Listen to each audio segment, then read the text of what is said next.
In front of me is a Motorola G200, and today I'll show you how you can boot the device into recovery mode.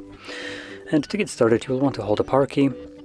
From there, choose power off, and once the device turns off, you'll want to hold power key and volume down at the same time. So let's do it right now.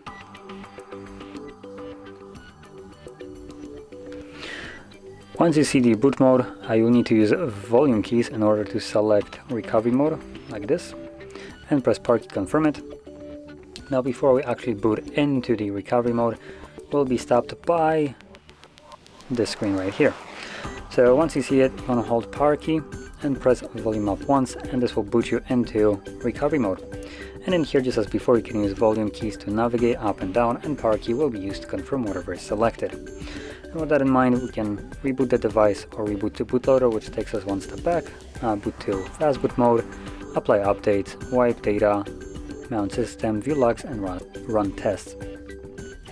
So whatever you select, you'll then confirm with power key. Because I want to leave this mode, I'm sticking with the first option, Reboot System Now, which will quickly take me to the Android.